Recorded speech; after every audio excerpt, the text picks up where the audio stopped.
Welcome to Trucking City's continuing examination of legislation that could shape America's transportation and trucking industry for the next 5 years, maybe even longer.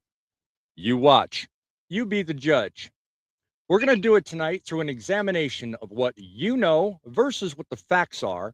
And we intend to keep you in the industry informed and able to follow not only my opinions, but others and their understanding of important changes coming down the pipe between now and September 30th. Everyone should follow what these changes are. Everyone should be readily able to identify what remains hidden inside of the larger package being presented. We should be able to look at it and readily explain how individual provisions could affect each and every one of you. And ask yourselves whether you, the people moving America, have a fair say in what your future looks like. This is awareness before acceptance. Anything less is not just Trucking City. It's what we stand for. We want you aware, you able, and you capable of making a difference. So tonight, what I'd like to do is bring you, the audience, together for what I call the 250 Watch. We're going to make you aware of things you need to know about, because up to now, it's been the government calling the shots. Well, here's what I think of governmental interference. There's no telling where it'll end. We, the people. We, the people, tell the government what to do. It doesn't tell us. We, the people, are the driver. The government is the car. And we decide where it should go and by what route and how fast. Almost all the world's constitutions are documents in which governments tell the people what their privileges are. Our Constitution is a document in which we, the people, tell the government what it is allowed to do. We, the people, are free. That is something I stand for wholeheartedly, without even a moment's hesitation, because it is us that make the call. And for the last 2 decades that I'm aware of, we've let others make the call. You join us tonight, you join the conversation, and let's make a difference. This is Trucking City. This is your voice on display. We belong to life, the strength of wrong versus right.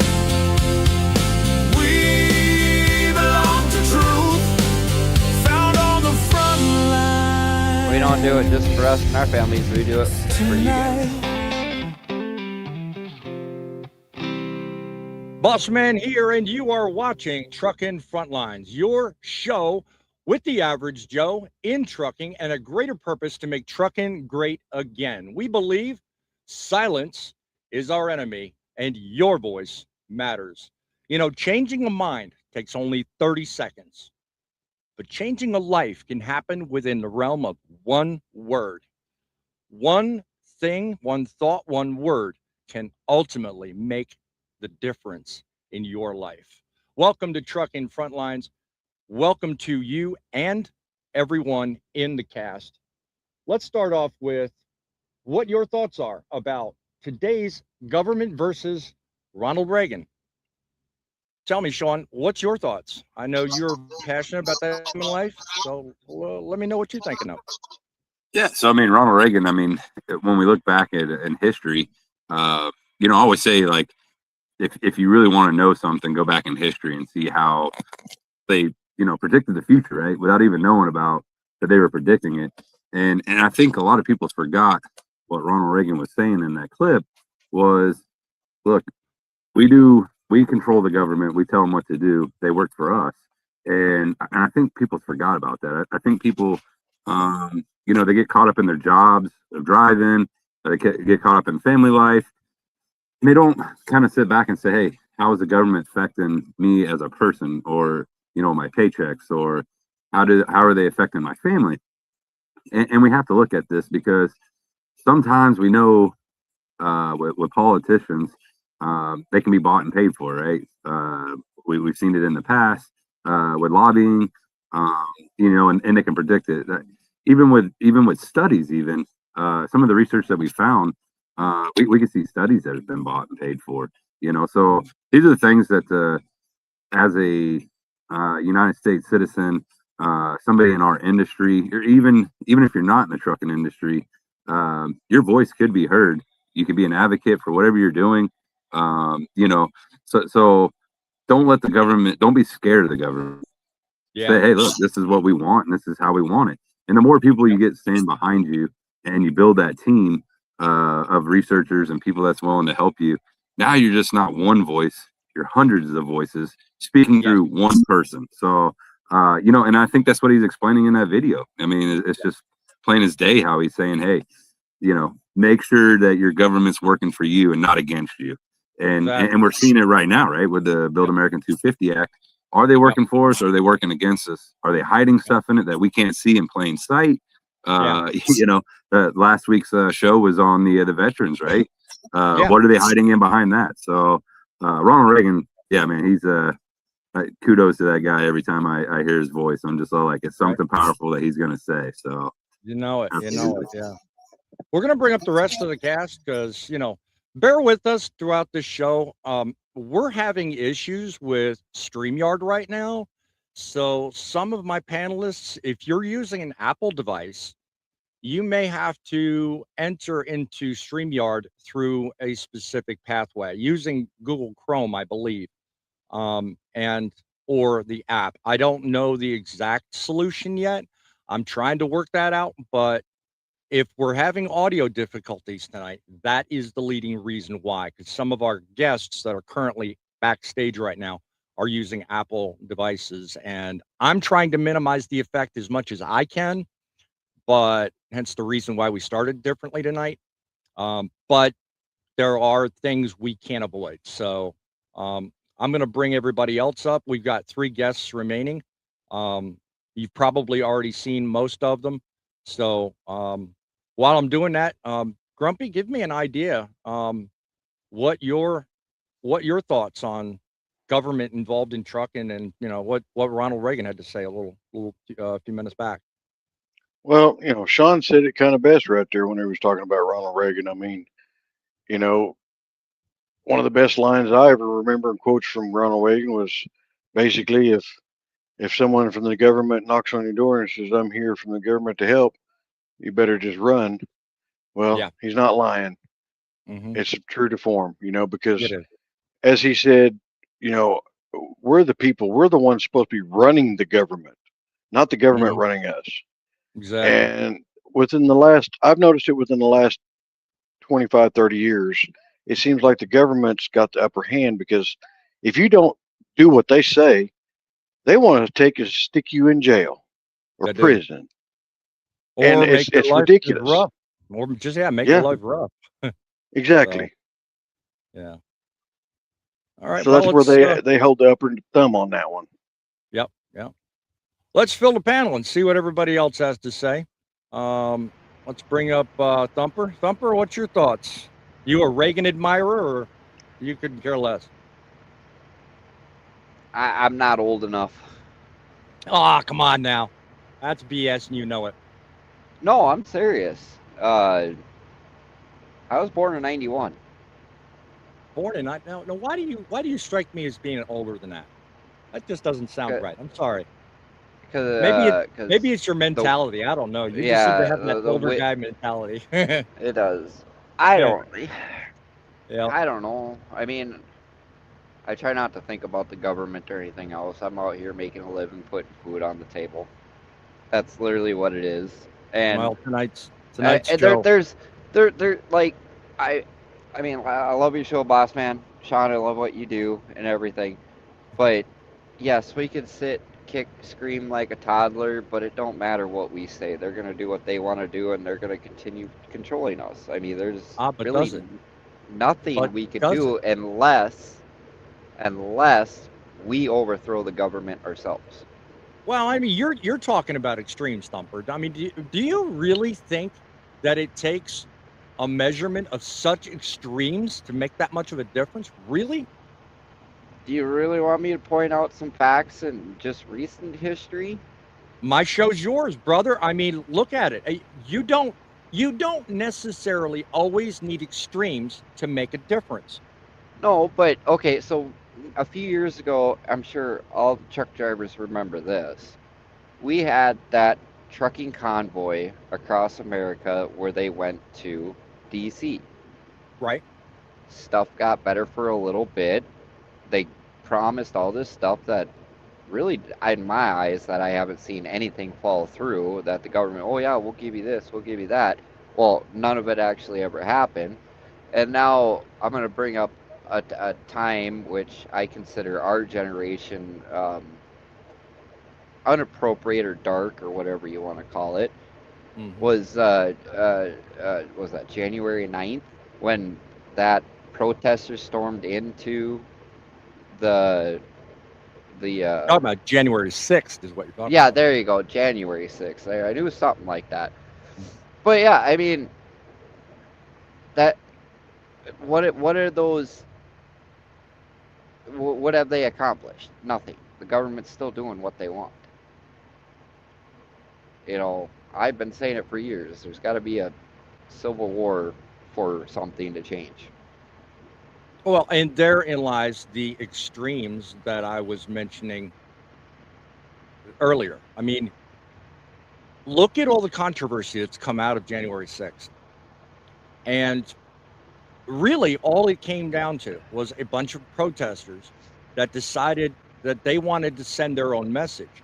Now, we can sit here all day long and ask whether the message that was originally intended from January 6th was a smaller, benign message, or whether it was something that people knew going in would land them into a specific class of controversy. They may have known what they were doing, they may not have. But you know what? All this time later, you've got people on one side of the argument that feel like it did one thing, and then you've got another people that feel it did something completely different. I view any issue, whether it involves us on the road or whether it involves the government as an entirety, the same. You've got extremes on one side or the other. The job of anyone, you specifically as a voting member of this government and society, your job is to decide what is real. And no one person can do that through one talk show, one podcast, or even one election. It happens over time, and it happens through research and participation. And that's, I think, the biggest thing that we're losing today is because everybody just takes it for granted that there are people paid bigger bucks than we are that make more decisions and more things happen behind the scenes, and we're powerless. And that is so wrong. You know, not to cut on you, Thumper, but No, that is, I think the leading cause of why things get as bad as they Okay. do today. All right. Well, I understand where you're coming from, and I Yeah. do not disagree. Yep. I want to make that very clear. Oh, Like, understood. do I believe that if we come together, we can make a difference? Absolutely. Mhm. Yep. But also at the same time, this gets into the whole thing. What's the I'm going to ask a question before I finish answering. What is the percentage of owner-operators and mega carriers? I know you've said it numerous times. I can't remember. 14% of the industry is made up of mega carriers and drivers and their lot. The remaining 86% is made up of independent small carriers, whether that's owner-operators or just individual Right. carriers. Right. Okay. So we've had this discussion before. Mm-hmm. Unless we're forking out millions of dollars like the mega carriers are, our voice doesn't mean anything. You know, Right. it is. It's all like that's the government for you right there. It's all about money. Okay. You know. I'd like to chime in on this. Oh, If go you ahead.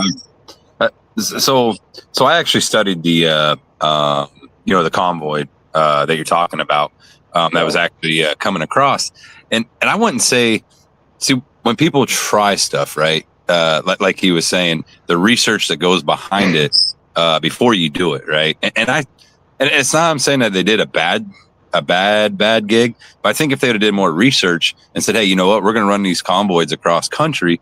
Meanwhile, while we're doing that, we're going to start a petition. So by the time we hit Washington, D.C., we're going to have what we want in our hands, and we're going to have the people backing behind us to prove that we have a problem, right? Instead, when you deal with the government, the way it is now, right? And this is why I always quote back to Ronald Reagan, because he says, we are the people, and our voice matters. The way it's seen now is the government saying, hey, don't come into this office telling us your problems. Come here telling us a solution. And that's not the way it's supposed to be, right? The way it's supposed to be flipped is you tell the government, they find the solution. And they've changed that on us. And we need to get that power back and say, hey, you know what? We're telling you what to do. You fix the problem, right? We shouldn't have to be getting a solution. It'd be like going to McDonald's and saying, hey, you know what? I don't like the way your hamburger buns taste, so you need to change them. They're not going to do it, right?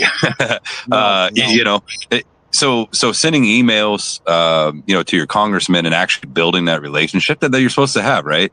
I talk to my congressman once a month that go in there. I talk to both of them, and it's all truck related because that's my line of field of work.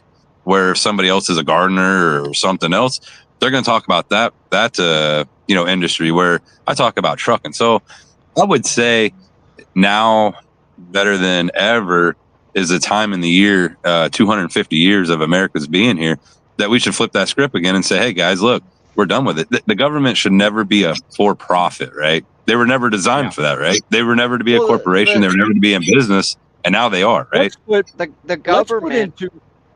The government wasn't designed to be a full-time job either.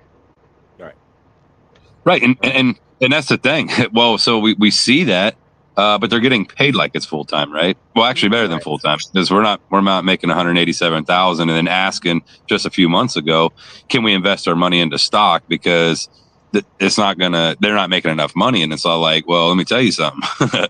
You know, you weren't designed to make that kind of money. You were designed to meet once a month, come up with solutions that your people in your state said, hey, we need to get this fixed. This needs to go in there. Because there's some things in our industry that doesn't need to be governmental. And it's a good topic right now with this Build American 250 Act. I don't think with autonomous that we should be changing rules by state because they want to make profit. Yeah, and we're going to get deeper into that as conversation rolls on. Let me, just for those watching, both on currently right now and that may watch us on the replay, let's set the stage for exactly what it is we're looking at and why, in my view, this means the world. Okay, there's a 5-year, $580 billion transportation bill moving through Congress as we speak. And in it are buried a lot of things we both know and we don't know. So let's hear from one of the originators and one of the sponsors, Sam Graves, on exactly what is at stake here. Just pay attention to this.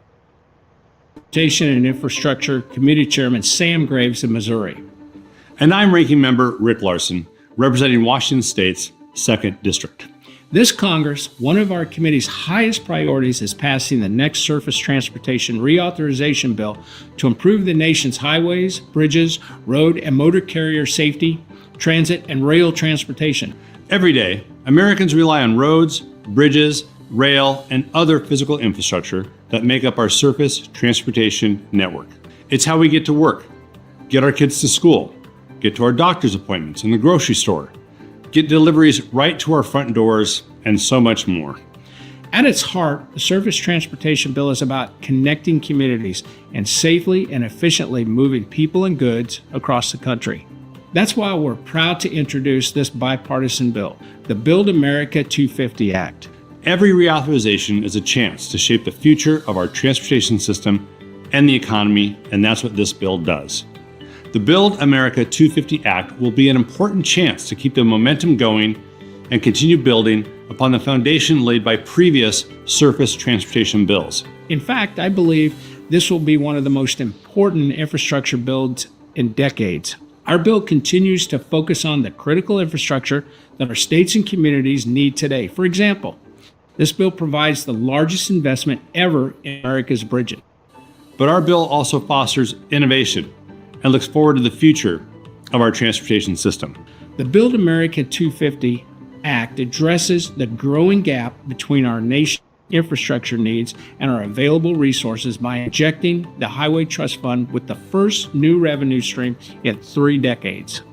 This bill also ensures that our states have the flexibility that they need to prioritize the projects that work best for them, and it includes policies that will help get projects built on time. And the bill gives Americans safe, reliable transportation options that fit their everyday needs, from efficient roads and bridges to rail and transit to important multimodal infrastructure for all roadway users. We're proud to support the Build America 250 Act, a bipartisan surface transportation bill that strengthens our infrastructure, creates good-paying jobs, and builds for America's future. Now, that's what they have to say, but I don't necessarily believe half of what they have put in here. I want to bring up the 2 backstage guests, and let's begin the conversation. Now, what you just watched is a case being made by both Sam Graves and the other fellow. And to be fair, if you're introducing a bill, what they have to say is important. Semi, go ahead and hit the mute button for just a moment. Let me finish on this. And I'd expect you to talk it up. I would expect you to make the best case possible. One of the principles I've tried to build my channel on is simply, before we decide whether something's good or bad, we ought to hear what the people asking the questions have to say, hence the reason for the show. And while I'm looking through some of the things around this, I came across an opinion piece I'm going to talk on here in just a few minutes, but we're going to get, to the guests here and see what they think. But it points out some pretty obvious and stark differences in what they just said versus what is actually in the bill. And that was as of the snapshot of this Yahoo article. And by the way, it's linked below. Give it a read if you're interested in what it says. But they pit the difference between the actual bill itself and the actual spending that's being proposed. They're not very happy about it, and they see a lot of differences. And we could talk on a few of those tonight. You really should read into it, and you really should understand that there is 2 sides to this. We just got talking with Thumper. He believes one way. I believe passionately in a different direction. That doesn't make him or I bad, doesn't make us enemies. It just makes us that we see things differently. Speaking of people that see things differently, let's talk to Will Randolph. You can go ahead and unmute and let me know what it is you're worried about when it comes to this specific bill and what you got seeing tonight on this show as a start. Well, to be honest with you, I feel like a lot of this is all kind of set up. This is kind of a little bit of a topic. I might be running down a rabbit hole, but the Democratic Socialists have really been stepping up in their play, and I feel that our economy and everything else, and how they play it, they're setting this up so that way that the workforce gets smaller and smaller, and we're more dependent on the government and whatnot. But like I said, I might be going down a rabbit hole. It's all about who can pocket the most out of it. That's how I feel about it. I don't trust anything that comes from this. Do you honestly feel like they've actually got that much of a grip or a hold on the governmental process? I mean, despite the voting, despite the voting results, I mean, the popularity of the Republicans earlier on versus, today's current environment. Do you really think? I mean, I wholeheartedly believe it. You look at 9/11 in 2001 compared to 9/11 in 2026. It's less than a month away. Mm-hmm. How people view things and how people are buying into things. Everything I feel is about a bunch of propaganda and stuff that really, scares the crap out of me. It's not something to ignore. I try not to pay attention to what's going on in the news anymore because you don't know what you can believe, is true and what's not. Yeah. What they pitch on TV and everything else, and in these videos, or anything that's in public speaking, doesn't necessarily match with the probably I don't know how many pages this bill is going to be, and what all is in the fine print, and what's not being, told to the public. It's kind of one of those things. I need to see it to believe it. Right. Well, one of the things that I'm going to highlight in this the Yahoo article that we're talking about. One of the quotes is, "More spending, more mandates, less growth." So, how is it that you feel like the DSA or maybe the upcoming environment might affect that? Well, I feel that if it's an open thing that, I don't know if we can even squash at this point, it becomes a thing, it's more about control and, what comes and goes. I mean, like I said, I might be coming down the rabbit hole with these democratic socialists that are now popping up all over the place. In Reagan's time, we were absolutely 110% against the thought of it ever happening. No. I mean, times change, people feel differently, and the way the media portrays everything, they're forcing one vision, vision down, young, students into their minds, and and it's just, I don't know. I mean, it's kind of tragic when you think about it. I mean, Sean, what do you think? More spending, more mandates, less growth? Is that typical of a Democratic side, or do you think it's typical of a conservative side? What do you think? Well, here's my thought. I would say it's on both sides, right? Again, when I was saying when the government should not be for profit, right? It shouldn't be a corporation. And we're starting to see that it's becoming more and more of a corporation. And when I say that, you have people in there lobbying and everything else to put more money in the politician's pocket. And when we see this is making it where it's a corporation. So more mandates, absolutely. If I wanted to change something, you go spend a couple $1,000,000 or $300,000-$400,000 on a lobbyist to get something changed to better benefit you and your family, right? And the politicians are taking advantage of that, and they say, "Hey, you know what? Yeah, you're right. Make that check a little bigger. We can make something happen." So I mean, I wouldn't say. I would say it's both parties, right? I would say it's even across the board, because if you want something moved, they're looking at what makes best for them. So I mean, absolutely. And to hit on what he was saying there, we should be paying attention to this kind of things. What are they spending our money on? Because it's our money, right? When they're investing it on mandates, that comes out of your pocket, my pocket, and everybody in this panel and everybody that's watching, here on YouTube. That's out of all our pockets. So It is. it almost, you have to look at it as our job to make sure that they're doing right. Like Ronald Reagan was saying, we are the people. So yeah, that's where I'm at. I think Thumper wants a question there. Well, actually, I want to ask you a question. Go ahead. Okay, so if we're running out of Social Security and everything else, where's this money coming from?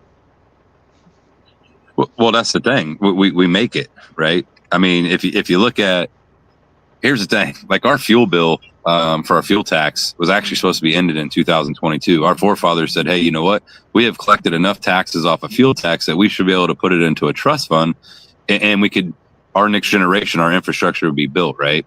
But they've spent it in different directions because they're not held accountable like me and you are, right? If we spend money that's not our money, we get handcuffs, right? They spend it how they want. We just tell them, hey, they're not going to be in office anymore, right? We just looked at Kristi Noem spending $200 million on commercials that everybody was all like, whoa, this ain't right. They're held at a different standard. So $250 million, if we'd have put that in Social Security, it wouldn't have probably resolved it, but it would have helped. Our wasteful spending that we're putting, wanting to fund the war. They're asking for $600 billion out of this infrastructure that belongs to infrastructure to spend it how they want. Does that make sense? Well, yeah, no, I totally get what you're saying, but as a viewer standpoint, that's why I'm asking these questions. So if somebody's if they're gonna sit there and, like you said, the fuel tax thing, all that, totally understand that. But if printing money is so easy, which the more money you print, the less our dollar is worth, for one, and two, if printing money is that easy, how are we in trillions and trillions and trillions of dollars in debt? Yep. So when I say printing, printing money out of our pockets, right? I mean, I want to catch up on comments here, so finish up. Yeah, so I would say printing money would be making another tax for us, right? We see a UCR tax, we see our IFTA tax, we see all these other taxes, 2290 for heavyweight taxes, right? So when they need more money, we just would say, hey, you know what? Truck drivers spend another $600 a year. We're going to take that by 300,000 trucks. That's printing money to me because But that's you're making not, something that's there. you're not getting yourself out of debt. Mhm. All we're doing is setting ourselves more into debt. So I don't know. That's a rabbit hole that we're starting to go down. Yeah. That totally is off subject. Every show is going to have one of Hey, those. Thumper, you gotta You guy, I got a comment on the screen right below you. You made that comment. Explain your position. Why do you think it's now no longer we the people, it's we the corporation? Because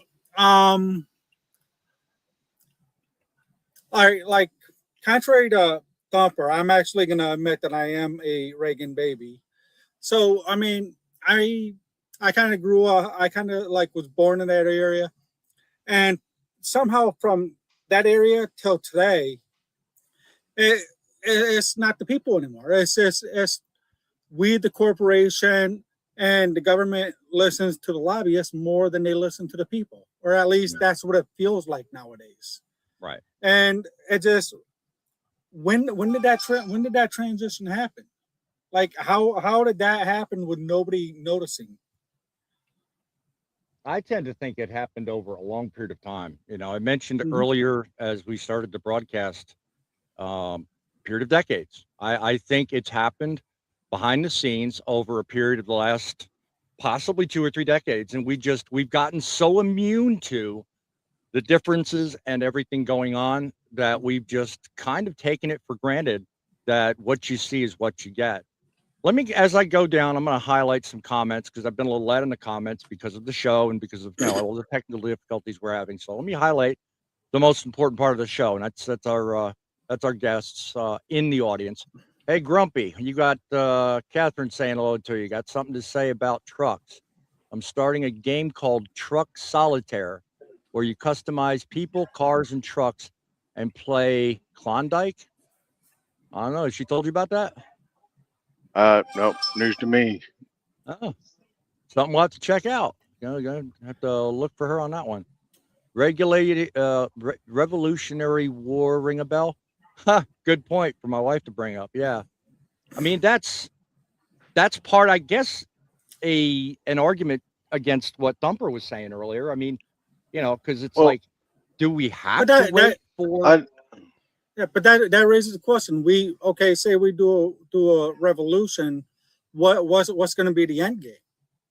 I mean, but I go back to my original. But I go back to my original comment. What makes it necessary that we go to such extremes? Well, I think what we need to do is actually start holding them accountable, right?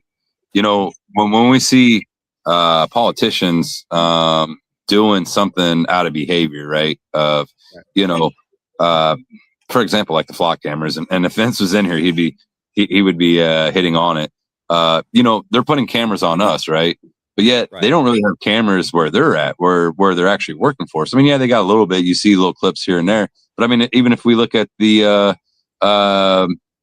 hearing with Hillary Clinton in there, right? They paused it. They said, "Hey, we're not going to make this public announcements. We're going to do it behind the door." Well, let me tell you something. With the flock cameras, there's nothing behind doors. They're looking at our license plates. They're doing all that. So if it's good for the goose, it has to be great for the gander. Exactly. So I mean, I think the more we see this revolving into being a corporation, like you said, and I believe 100% with you. I say it. We the people. It's became now we the corporation, because when you say, "Hey, I got a problem," when we look back in history with the convoy, right? When they got there, they said, "Hey, you guys came out with a great problem, but tell us how to fix it," right? I see other influencers going into to Washington, D.C., and they're saying, "Hey, you know what? I want to go in there and I'm going to talk to my representatives about this, a parking bill," right? And then they come back out and they're saying, "Hey, they want to put overweights on us. Well, let's raise up the weight. What do you guys think of that? They were going in for one thing and they turned around and circled them back out, with this. I talked to other people that said they didn't even know what a 1099 was. How does somebody representing you not know what a 1099 is? You know what I mean? Like, right. Exactly. That's taxes. That's something that you get educated before you even go into office, but yet you're going to state it. And did the person not know what a 1099 was? Or was that to say, hey, you know what? Turn out those doors, walk back out. We ain't got time for you. And that's what I feel like, right? That's kind of the same thing. Yeah. Yeah, that person right there should have been interviewed and said, "Hey, you know what? Let's show her out on TV of saying these things, so that way we can hold them accountable for them representing us this way." So, acknowledging some other people in the audience. My daughter's in the house saying hello. Griff USMC, a paid member of Trucking City. Hello to everyone. Hello to you as well. My wife goes on to make another point. She says, my point was that we need to take our country back and stand up to our government and make them remember who they truly work for. That's backing up your point, Sean. Yeah, I want to add in something on this because I feel like, maybe what I brought up when I was talking earlier, they implement certain things slowly. It's kind of like, if you were to put a frog into a boiling pot of water, he'd just jump out. You slowly work into this things where you get the masses to be okay with things that we weren't okay with years ago. And, trying to find a group of people that would actually, be willing to freaking shut things down. And I feel that would be really hard in today's society, especially for, how clueless people are, or they don't really care. They're there just to make a paycheck, go home, whatever. I feel that how we work as a society now is, they've got so many warm butts to fill seats that, we take a stand, then we just get shoved out, and that's how they close the doors on us. I look at that way, in that opinion. Everything's been happening, creeping in slowly. I mean, it's nothing that's going to happen overnight, Even on our end, it won't happen in overnight, with us standing up, and calling these governors or politicians out, and everything else. I know that, but, things get slowly implemented where people are okay with, what they weren't okay with 50 years ago. Yeah, we've got others joining us on the panel, so let's calm down and slow down just a little bit so that we can get everybody's take here. I want to introduce another member of the guests in the panels, frequent on this show, Fake Trucking. Welcome to the house. What up? What happened? Is this a communist channel? It's turning into one. It's turning into one. Hold the government accountable? What are we even talking about here? I kind of figured at some point would get you triggered. Got a couple of more guests backstage, so we're going to get to them as a little bit. But okay, Big Mouth, what's your take on this whole thing? Well, I came in late and I just heard people talking about holding the government accountable, and I thought I was in communist Russia for a minute, so I thought I would chime in. No. Listen, no, there's so much I'm 46 years old, right? And I know people are going to disagree with half of what I say. Yep. But I heard Thumper talking earlier about a national debt and crap like that. Listen, once you understand that this is all scare tactics, that is, every country's in debt. Every country owns other countries' debts. Yep. We are never going to pay off, quote, this $3 trillion debt.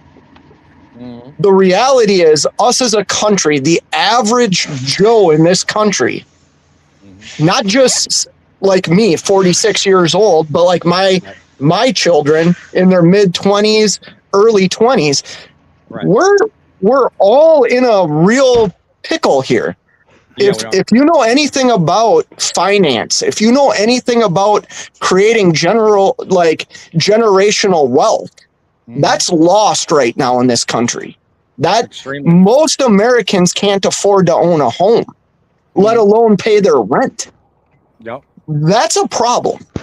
And you got a challenge to that? I mean, he was addressing your original comment earlier. So it wasn't just Thumper.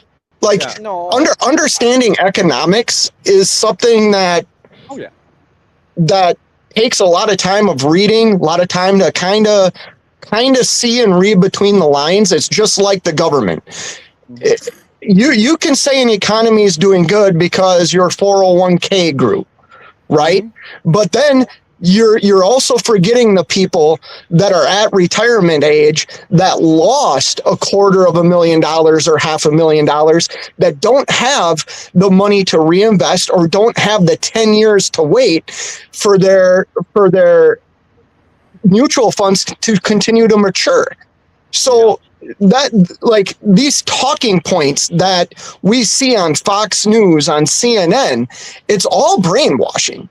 Like, we as a people don't think independently. If we thought independently, we wouldn't be walking around with red fucking hats on. Let's just be fucking real here for a minute. Okay, let me build for a moment on that point you just made, Fate, because I think there's a little bit more context that needs to be entered into this conversation.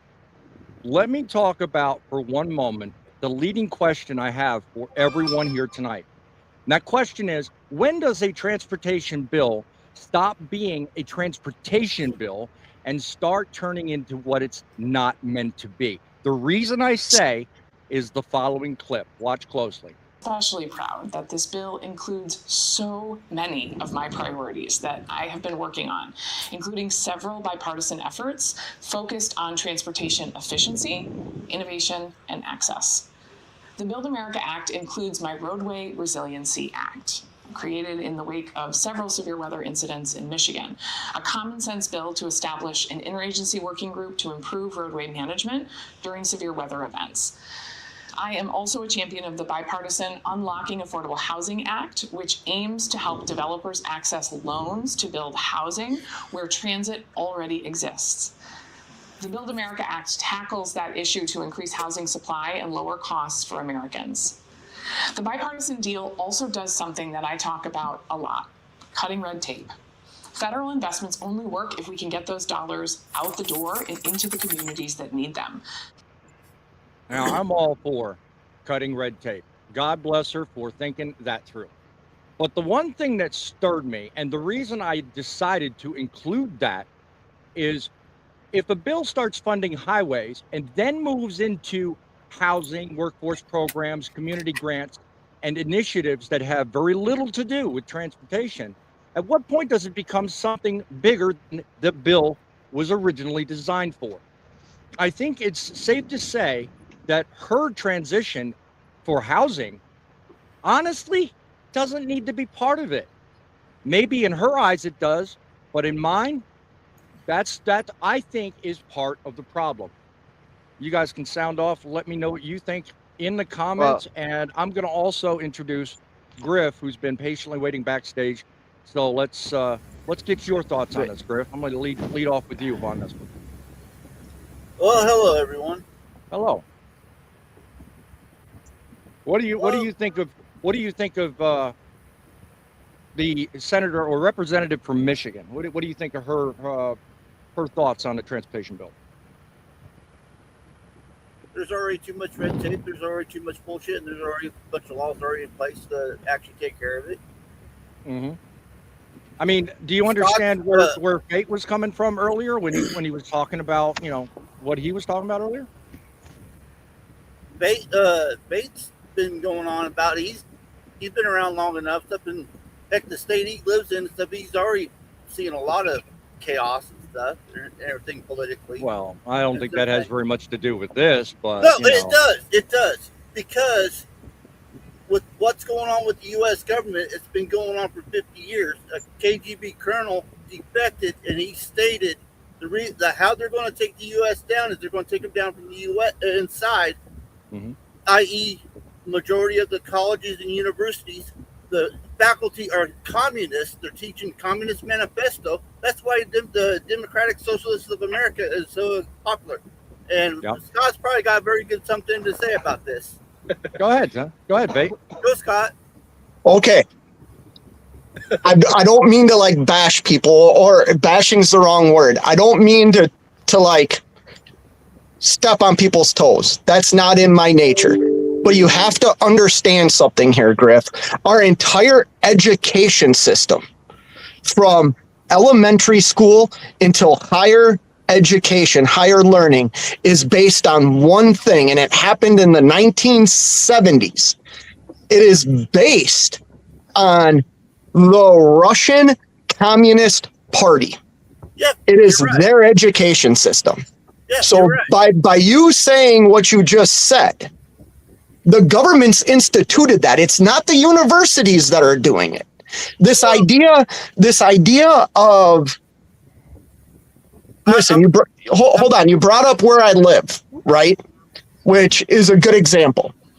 I'm from a state that has a lot of fraud. We're not the only state. Fox News wants you to believe that we're the only state, but we're not the only state. York, you've got several other Did you states. from Minnesota about students from Minnesota? Yeah, I'm from Minnesota. Well, So, okay. but here's the deal. I'm a big fan of Governor Walz because I live in Minnesota. I see what he's done for the healthcare system, for the education system, I'm an avid outdoorsman. I see what he's done for conservation. But by me saying that, if he wouldn't have stepped out of the governor race, he stepped down. He would not have had my vote because I look at the governor like I would look at a CEO of a corporation. Yep. If you lost millions, if not billions of dollars, you don't have a right to have your job. But here's the problem. I think we have been brainwashed to the point it's either right or left. There's no middle ground. Here's something very interesting that I suggest everybody goes and looks at. In the state of Minnesota, if you hold a seat for one day as a representative in the state of Minnesota, you get health care for the rest of your life. We already have socialized medicine. You know who it's for? The entitled people. It's not for people like us. And There's no denying there is a large difference. when people bring up, there is a desperate difference between those in the high class and those in the working class. There has been for a long time. So yes, valid point, Faith. Go ahead, Griff. Well, okay, right now, me and Thump are qualified for a technical socialist healthcare system with the VA. We're entitled to that since we served with our country. But like you said, Scott, I'm sorry, Faith. I'm trying not to use actual names. I don't care if you know people know my name. The way the U.S. from the 1940s even up to now, the government, and like you said, and everybody said in general, the government just became too much of corporate and everything. There's a big difference between the military vets getting their medical coverage and the. Well, that's a problem too. Yeah. We spit people out in this country. Like, let's be real. Let's be real. I'm a small business owner. I'm going to step on the next guy. Let's be real. Yeah. We're like, and I don't mean to sound. No, you're making good sense. The system is designed to eat up those that can't defend themselves. It's been that way for years, and people just don't realize it. There are a lot of democratic socialist countries in the world. All you got to do is Google it. There's a lot of them. And I'm not saying that's the answer, okay? I'm a libertarian. The less the government is involved in my life, the better I feel. But your initial question was, how do I feel about this representative talking about a transportation bill and then mixing in housing? Now, I'm a truck driver, right? We all in here are truck drivers. Yeah. I would rather have a representative do something for housing than transportation. There is a huge housing crisis in this country. And that, yes, but where housing is, in my eyes, an important fix that needs to be addressed. I think that by combining housing and trucking, we run ourselves into major conflicts. Like, we don't already have enough of those going on. Sean, you want to address real quick the comment on the screen, which I think was kind of something you were addressing earlier, I think? Yeah, I mean, citizens to unite and fight for what we deserve. I thought she was talking in the opposite direction, But No. you know, it's been said by a lot of people that what they're trying to do is get us against each other so they can get through what they want to do. They're not just trying; they've succeeded. Well, Yeah, so we look at this absolutely 250 agree. bill, Yeah, we right? have succeeded. Look at everybody in this country fighting each other. We hate each other. I wouldn't know, say. that I You, think. you want to destroy this country, you can I separate say and something real divide. quick? Can I say Hold on, something real Griff. quick? Hold on, Griff. Sean, you first. Okay, so when we look at this for this comment down here, right? We look at this 250 bill, right? And we're taking.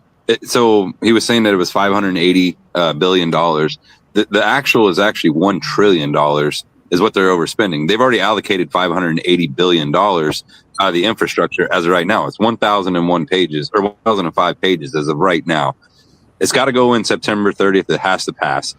So we're calling it a purse, right? It's throw everything you want in there where people, because it has to go, right? So if I'm going to work on something that I know my colleagues are not going to support me behind it, I'm going to try to get it into this bill and get it passed, just like she's trying to do with housing. And we shouldn't be using a transportation bill to get whatever you want passed. Go through the right channels. Start in the bottom to where it goes, because that's what the people elected you for, is to say, hey, you know what? I want change in here. Housing is the thing. Go in the committees and build it up and get it in a bill by itself, because once you put it in the infrastructure bill, now housing becomes infrastructure. And that's where we need to draw the line in the sand, right? Infrastructure should be only roadways, waterways. It's done. It's done. Yes, You can't undo absolutely. it. Hold on. Absolutely.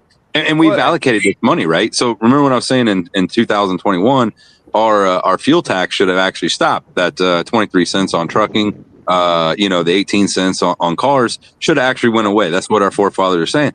But now we're allocating billions of dollars to housing. We're going to allocate $600 billion for a war that needs to be funded through the hardworking women that run this country. And that's trucking. We are the backbone of it. And now I'm starting to say, hey, you know what? We are the true backbone, because you're taking our money out of our pockets that we should have in our own pockets to buy our own food, buy our own family, whatever we want. Give us that money back. Let's stop wasteful spending it. If we're going to waste it on housing or whatever that they decide, let's just do our own bill and say, hey, you know what? Housing is a problem. Let's collect a tax on housing. I mean, we got property taxes. They collect every year. Minnesota does it. South Dakota does it. Iowa, all these there's plenty of states that do it, right? This says, hey, you know what? We're going to take out of the property tax $5 per person that pays it, and we're going to help fix housing, right? We're going to get that lower income. They call it Section 8 housing, correct? It doesn't even have to be that. Those. Time out. Like I don't disagree with everything. Property taxes go up and up every year, but what does it benefit? I haven't seen it around in down in North Dakota. I'm telling you, my streets are they built a brand new multi-billion-dollar high school just right up the road from me, and I'm waiting to see the specials on that. Nobody can afford to freaking buy a house in this country anymore, reasonably. I was just looking at, I bought this house for $70,000, but now you can't freaking do that. There's no way in hell. Nowhere you So where I'm living now, I can't even afford rent. Well, that's the thing, and we should be investigating, right? You're talking about the school that was built in North Dakota, right? Where did they get that money from to build a school when schools are paid off of property tax, right?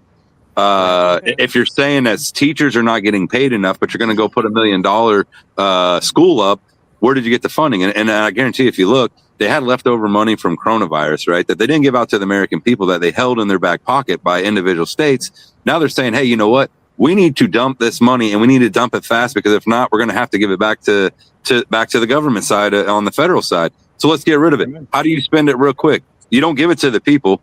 You go you start building courthouses. You start building schoolhouses. The things that you see that's best fit for the people. But yet, are they really? Why didn't we just give that $5,000 extra per person? And that's where I look at it. It's like it's not real. I mean, they got the legacy fund from all the oil. Like I'm talking a massive amount of money that they won't touch to do any of this with. They won't touch it at all, even if they give it back to the public.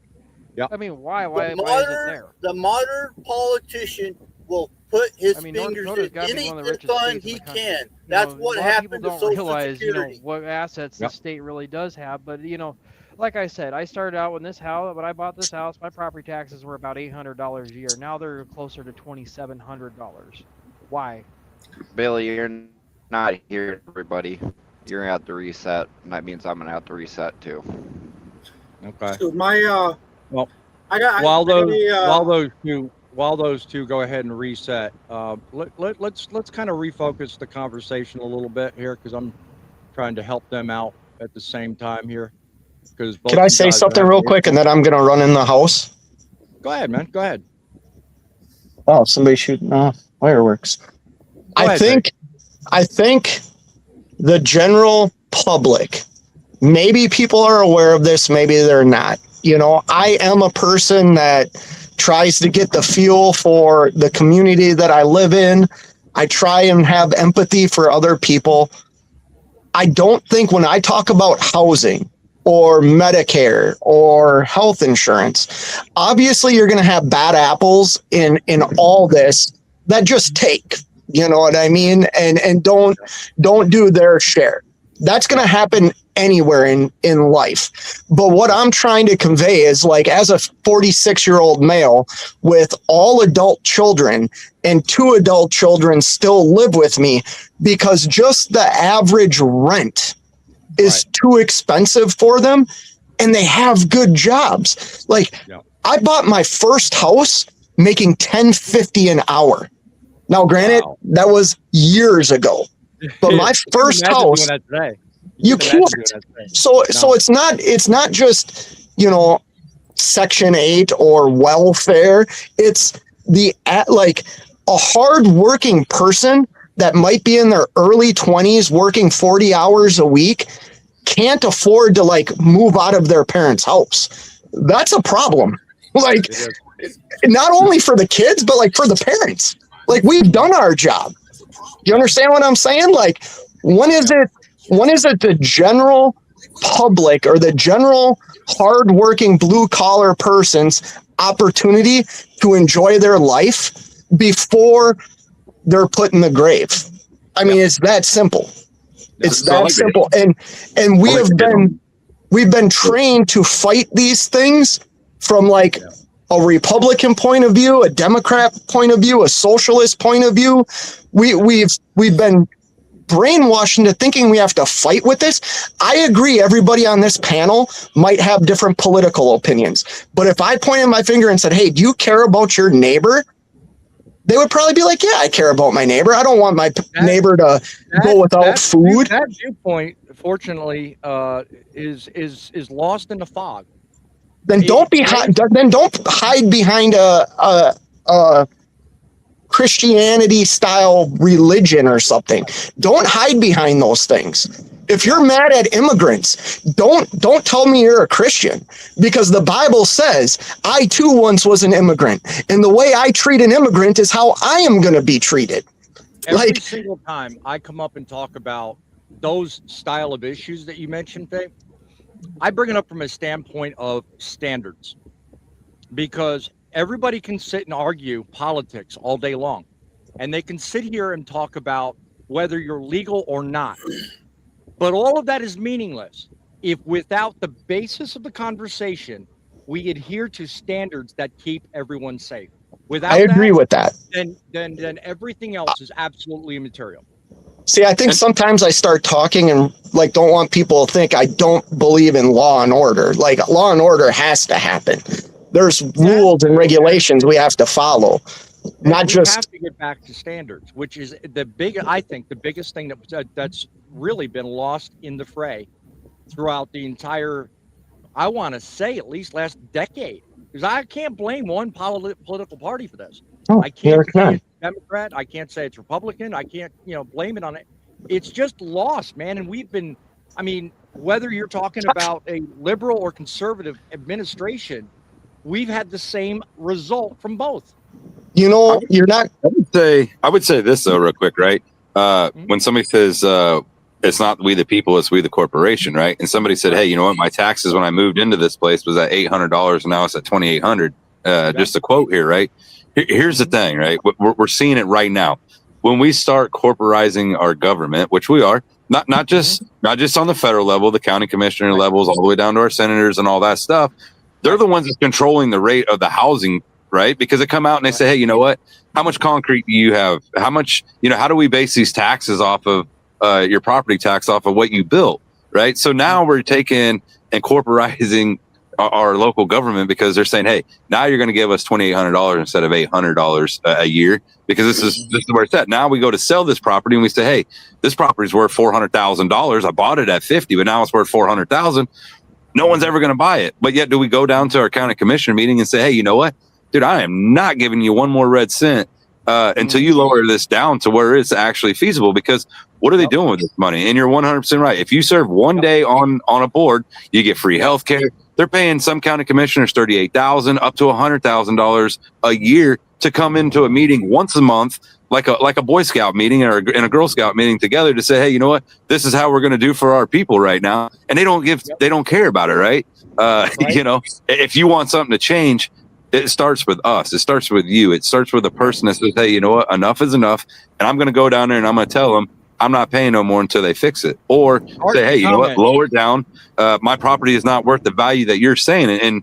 And when we start using government officials to say how much our property is worth, we have a problem because they're not using a basic set that it needs to be. Yeah. They're going on calculating, going, hey, you know what? This is on the concrete. This is by this structure by 1,200 square feet. That 1,200 feet could be rotting down and drywall need to be replaced and your insulation needs to be placed. But yet we're still going to charge you like if it was brand new. And that's where we got to draw the line in the sand and say, hey, enough is enough. And I could go a step farther. Hold on. Can I say one thing real quick, Bossman? Go ahead. I could go one step farther. Property tax, like, where's ownership in this country? When I go to Best Buy and buy a TV, I pay sales tax one time. I don't continue to pay the tax over the course of me owning that TV. Now, let me be clear. I do like that property tax funds schools. But right now, all my kids are out of school. That's a tax. Like, I will never get another benefit from that school, the education side of it. So I think things could be changed there. But I also think property tax, we pay it. We should pay it one time. Just like if you buy a semi truck, you're paying FET tax one time. But then you look at the Minnesota, right? You guys got windmills up there, right? South Dakota has windmills. For them to come into the state, and I guarantee I could look back into Minnesota and find where they said, hey, you know what? We're going to put these windmills in here, and for every person that has to look at them, we're going to pay for the taxes on our schools. So for them to come in and say, hey, we're going to give you guys power, on a windmill, but it's going to pay for your schooling part of it. Why are we still paying property tax for schooling, right? And it's a good point that you bring that up. And I can dig all the way down in it. I've done this quite a bit for our local community to say, hey, you know what? Where's the money coming in at? How'd they get into here? And let's answer that question. Let's answer that question that was just put up here. Playing devil's advocate. Okay, we're talking about taxes right now, right? I live in Minnesota. I have a nice house in a nice community. I'm not rich, but I bought a house at the right time in the market, right? My property taxes went up to $5,000 a year. My homeowner's insurance went up to $3,700 a year. It added $350 a month to my mortgage. The average American can't afford that, right? So, or they don't know how to go out and look for other things, you know what I mean? To lower your costs, to get different homeowners insurance policies and things like that. But the average American opens, has a budget. Yeah. And all of a sudden they open up their bill for their mortgage one month and it's $350 more than it was the previous month. Yeah. There are many people that can afford that. And then if you're somebody like me in a position where I have a lot of equity. Val, be sure and tell me which viewpoint, because we've stated quite a few. So I'm interested to know which one. No, it was a comment. I think it was 7C's comment. No, I'm talking to my daughter because she made the comment, that she agrees with somebody's viewpoint. I just with all that we talked about, I don't know. I don't know if she's talking about arts or not. I don't know. Well, then you bring up another good point, right? On insurance, right? Even in the trucking industry, right? We're seeing insurance. We're seeing insurance. But he's right about opening up that bill, right? It's the same thing with an owner operator right now today, right? Opening up a company, and now insurance. What I opened up 3-4 years ago wasn't the same what it is now today, as far as what insurance has doubled up and tripled up, and fuel prices going through the roof. I mean, so it's not just when we look at this, we look at the whole countryside, or the whole industry to the American people, that it's not just trucking facing it; it's every single person's facing these challenges every day. And how do you fix them? And how do you get involved? How do you write your congressman? I ask everybody when I talk to them, have you ever wrote a letter to your congressman? Have you ever told them how you felt about where our country's being steered and how they're wasteful spending money? And are you doing anything to fix my dream? Right? That's what we want. American wants American dream. We don't want nightmares. And right now, I feel like we're living a nightmare. Right? We're seeing wasteful being spent. Yeah, we want possibility, and the way things have been run in the last 10 years, that possibility seems to be dwindling little by little. Let me ask you something. Would truckers, do you think truckers would support more transportation spending in bills like this if we were assured that every dollar actually stayed in transportation, and unlike what we've been talking about for the last 5 minutes, is being put everywhere else? Well, it won't. It will not stay it will not stay in it. They will go do $1 trillion omnibus, put so much pork into it, stuff and everything, and say, okay, a good example is Vote America or Save America Act for voter ID. Right. I'm not too sure. It should have passed in the Senate, if I understood correctly, when they did a roll call before they went on the August break or whatever, but I haven't really found out much more about it. But one senator wasn't voting on it because when one senator was going to put it into, like, say, the Transportation Act, which would kind of guarantee it getting enacted, but it would have so much other stuff on it. But when they took that back and presented it, the original language stuff, she voted for it and everything. Right now, everybody's got their fingers in the piggy bank and trying to take more and more and more. I'll be honest with you. I wish I could get a government credit card and they forget about it. That's always been a damn dream of mine.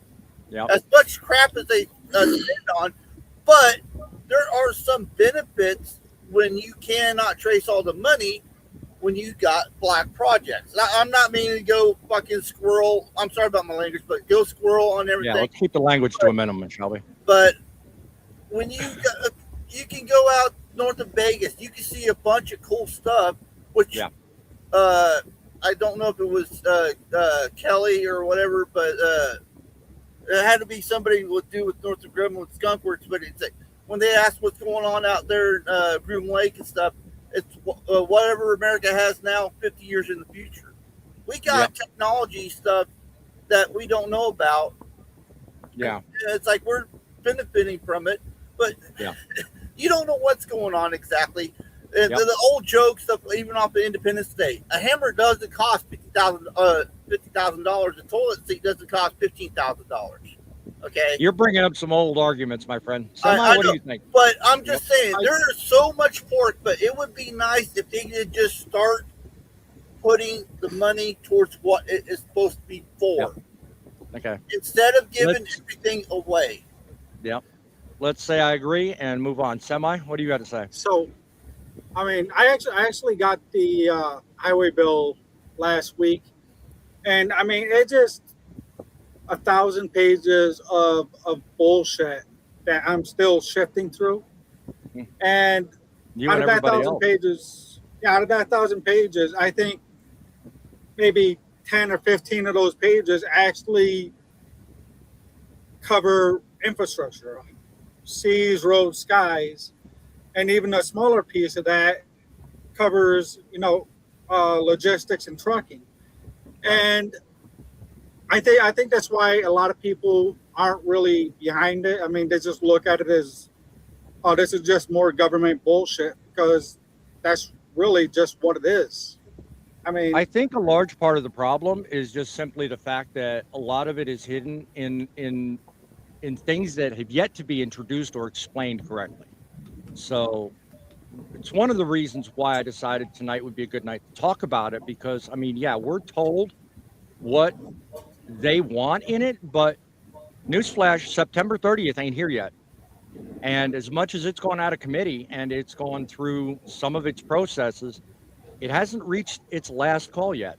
And it hasn't actually developed into what it is and needs to be by September 30th. So there's so much possibility at play here. And there's so much we don't know. You know, people like you, Semi, are actually more dangerous than you realize. Now, not to me. You're dangerous to individuals that have a cause behind what they're doing. You know, it's one thing to put in something about railroads or maybe port infrastructure, because you know what, we need to move freight from the ship to the truck. Okay, that's fine.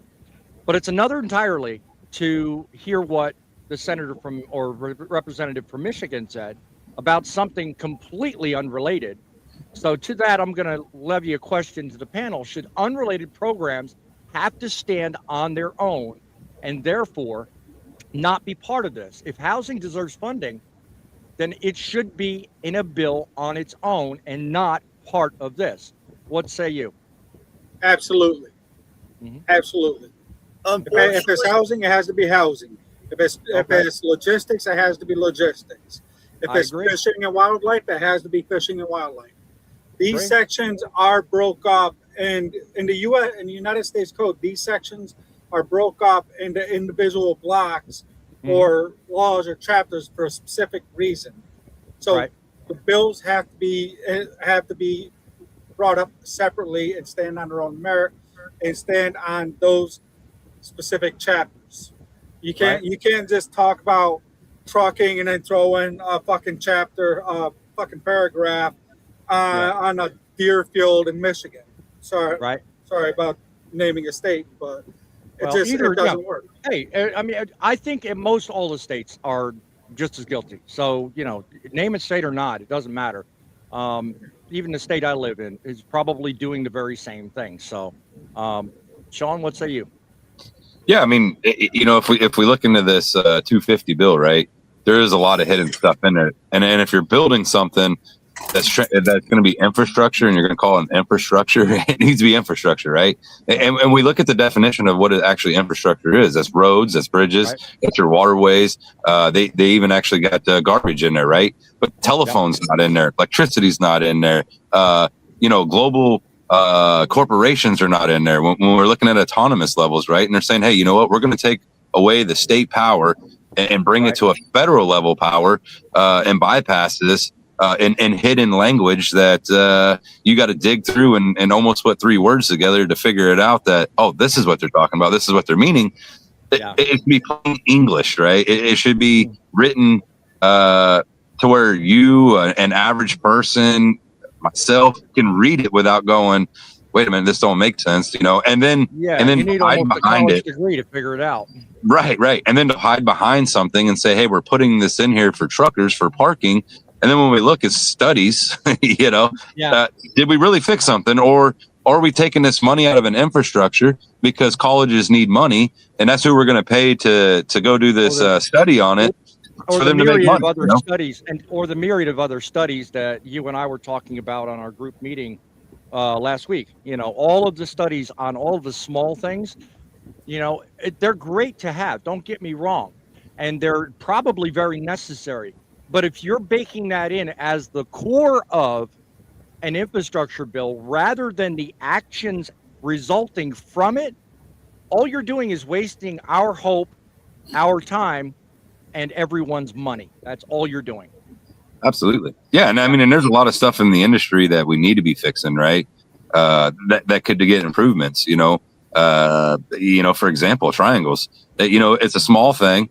Where we look at it and go, hey, you know what, are they up to standards? You know, our government sets it out, or the Federal Highway Motor Carrier says, hey, you know what, this is where it needs to be at.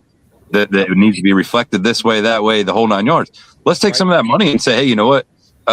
Let's do a study on that part of it. You know, those are the things I'd rather see than versus saying, hey, let's pay for housing out of a bill that you collected the taxes off of us. So, and let's get that straight, right? The money that they're spending is not something that they just printed out. They took it from truck drivers. Yeah, not to cut you off, Sean. Not to cut you off. But one of the things I haven't really seen a lot of mention of is improved training. Correct. Okay? That's another one. Because one of the things I think, Grumpy, you're probably big on mentorship and training, just like Thumper is. Part of my OG crew. Speaking of OG crew, Bull of the Woods, thank you. Salute back to you, my friend. Thank you for joining us tonight's show. But I mean, Grumpy, you've always been big on training, and so far, I haven't seen a whole lot of training language in this bill. I mean, how does that make someone like yourself feel or think we need more of this stuff? And instead of putting all this unrelated crap in here, how about more about training? Well, as I'm sitting here listening to each and every one of the panel, because I've been quiet and that's what I usually do, I listen in. I would say on this whole damn bill thing, it needs to be separated. I mean, there's no sense in throwing everything into one thing to where there's this for this, and it has absolutely nothing to do with everything in general. You're right. So what needs to be done is if it's something to do with trucking, do a bill for trucking. Something to do with the damn bridges, set aside for bridges. Something to do for highways, set aside for highways. That's what I see needs to happen. And that's the only thing I can see that needs to happen, because it makes more sense, because then you know where that money's going to go for sure. There's no, wait a minute, you forgot us, you know. Yeah. It's, and like I said, the mentor. Can't really make head or tail out of the name, but the commenter says Congress doesn't care about us, but they do love letters from us because it gives them talking points to lie about. Is that what you think? He makes a comment. I mean, somewhat, yeah. It gives them information, I think, to use against us. So, commenter makes a good point. And again, I'm sorry for butchering the name. I mean, think about the amount of times they put out comment periods. How often do you see these comment periods actually turning into something positive? I don't very often. And in fact, more to the point the commenter made, a lot of times it almost seems like they're going against us just because they can. I mean, so that kind of goes back to the earlier thing I mentioned about Reagan. To what degree should we allow the size of the government to dictate our future? I think we've about reached that point. What do you guys think? I think we've reached that point, but then it comes up to the question: what can we do to fix it at this point? Mm-hmm. What can we do? How can we undo the damage that's already been done? Simple way to fix it is get rid of all the ones that we supposedly voted in, put somebody actually in there that wants to do the job and do the job right. Mm-hmm. But it's not that simple though either. No process of change is ever simple. Do you think Obama, when he first took office, speaking all that BS about hope and change, do you think he was really worried about the process? You want to know what he meant by that statement, boss man? What do you think he meant? Personally, I was hoping I would get some change of it from my dollar. That's it didn't really start with Obama, but really when it started cascading like a snowball, in my opinion. He was talking about miracles. Yeah. Here's the only change I got out of his administration right here in my hand. That's more than I got. That's more than I got. We can all talk here by our own opinions, and everybody's right on their point of view. We have to do something, but it's just like Sean was going on about. You were going on about electrical and everything on the power structure last week about data centers in a way. Yep. Well, why don't we need to invest into our electrical system? Because if it's not hardened, say, not meaning to get on a military footing or anything like that, But say an evil guy decides to blow up an EMP over the United States, it will shut everything down. Well, that'll happen whether we got more electric or not. You want to make the problem worse? It'll fry it because the systems are not protected and everything. True. So on this Build American 250 Act, right? They have security on the highways, right? That's what it's underneath. So are they talking about flock cameras? Are they talking about having more officers? Like, what does this mean, right? What in there is it saying? We need security for our roadways. What is it? Tell me the answer, because I don't know what security on the highway is in their terms. Into their terms, right? I can assume, and we know what assuming does. Yeah. I mean, I haven't seen any security on the highways anymore.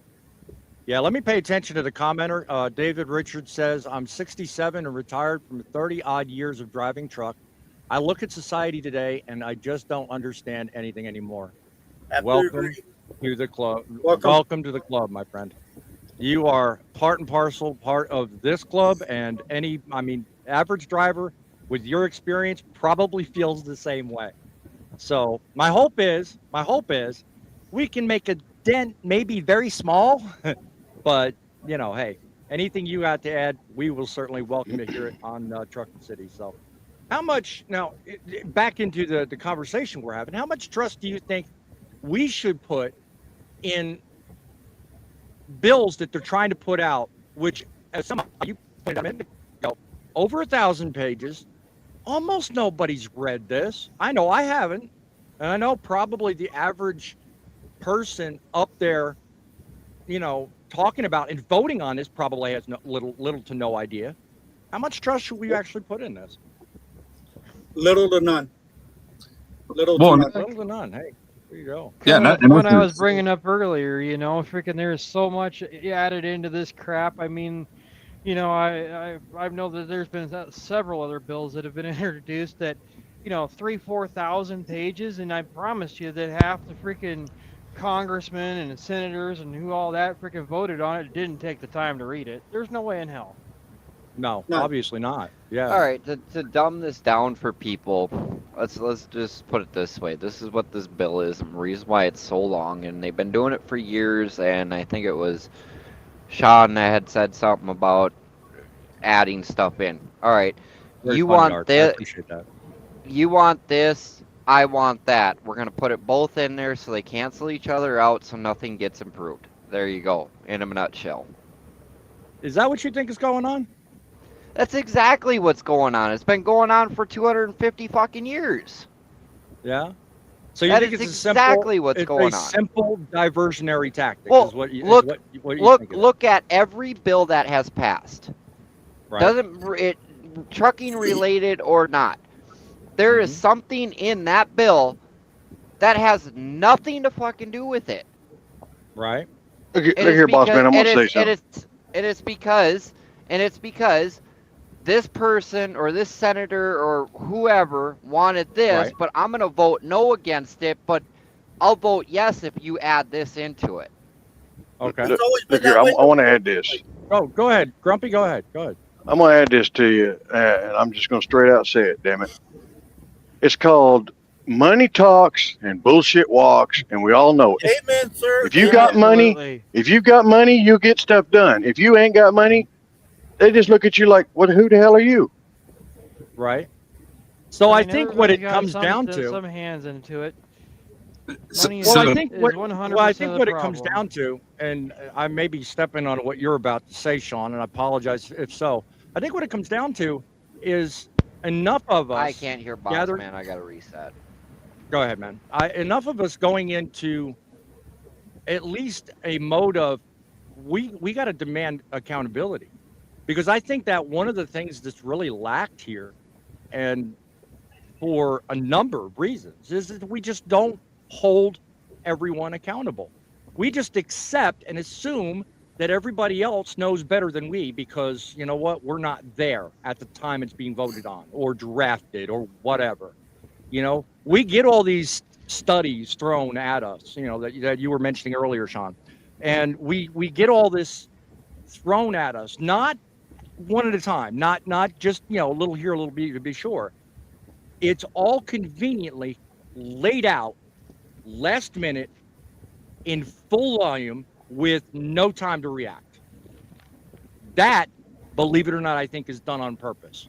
And I think we're going to see that. We're going to see that on this. So what most people don't understand, like Thumper, on most bills, what he was saying, I agree 100%. You send it in saying it's going to go this way, but then you put in, you re-amend it so it goes this way. But here's the difference between this bill and a regular bill, though, right? So this bill is not like a bill that you're saying, hey, I'm going to change something. This is saying we allocated $1 trillion, and it's a budget bill. So for the next 4 years, before we do another one, the last one that we saw was in Obama's era. This 5 years, I guess now. But the last one we saw that was like this, it was humongous, was in Obama era. And everybody threw every piece they could throw at it, and then you amend it out of that. And this is how we see things change, right? Is we take something this simple that everybody's like, well, we're going to spend $1 trillion on new roads. We're going to spend, part of that $1 trillion on anything that they decide that's for infrastructure. But yet, then you see housing going in there. Like that money is allocated to something else. So I don't think it's going to be a bill that you're going to see where they're saying, hey, we're going to spend this money in housing, but then we're going to write another one behind it to say, hey, that money is not going to be allocated to houses. I think you're going to see it in there. What's going to happen is they're going to ask for more money because they're going to say, hey, you know what? You guys allocated this $580 billion right now to it. We need more money for housing now. Now we want to amend it to say we need, $100 million or $1 billion to fix the housing crisis in America. Which are they doing it for America or are they doing it for Michigan? Or, you know what I mean? You heard what she said. She did not say there's a housing in the whole United States. What she said is there's a housing problem in my state and I want to fix that. Right. So now what are we doing? Is this now going to go from a national bill to a state bill? I mean, you make the state money, right? I mean, what she should be doing right now is saying, hey, you know what? Let me advocate in my state and say, hey, you know what? Maybe we raise up sales tax 1% for 6 months to a year and say, hey, we're going to take that 1 cent that we advocated it up and fix housing in my state. This does not belong in a government federal bill. Just as a refresh, let me play this. An Unlocking Affordable Housing Act, which aims to help developers access loans to build housing where transit already exists. The Build America Act tackles that issue to increase housing supply and lower costs for Americans. So there you go. What they're wanting to do versus what needs to be done. So if they're gonna do $1 trillion in fucking infrastructure, which goes to roads and everything, why in the hell am I bound? Okay, we get what you're saying, dog. Why the hell am I bouncing up and down the Indiana and Illinois roads and getting kidney stones after that? Mm-hmm. That infrastructure thing has been around for as long as trucks, and nothing's being done about it. It really makes you wonder where all that money on those toll roads goes towards. So that's talking about turning the I-70 into a toll road now too, and it's like, what are they doing with all the fucking money? I agree. What are they doing with the money? Like, how is it that out of all the 48 continental states, Indiana and Illinois, they get the same amount. They get the same allotted amount from the federal government, but yet, where is that money going, and why are their states so shitty when other states that don't get a portion of what they get have pristine roads? You wanna know how you can fix the housing crisis? Get rid of a lot of the bullshit regulations they got going on. The Pacific Palisades fire in California is a very good example of that. They kind of want to just put that for affordable housing, but they will not allow the people that actually own the land go back in there and just rebuild it real quick. There's some of them that have been held up for almost, I think it's been a year or 2 years now. But there's some YouTubers that just finally got their house rebuilt, but a lot of it was being held up by EPA, environmental studies, this or that. A lot of it was by the city government, the state government, and in some cases the federal government. So if you can get rid of some regulations on stuff that ties people's hands and everything, but also enforce where the builders aren't being so damn cheap when they're constructing the house. When you go buy a $500,000 house, then you got to go spend another $250,000 on it just to get it up to code because it was just built at the same time as everything else. Did I lose my audio, or are you guys able to hear me?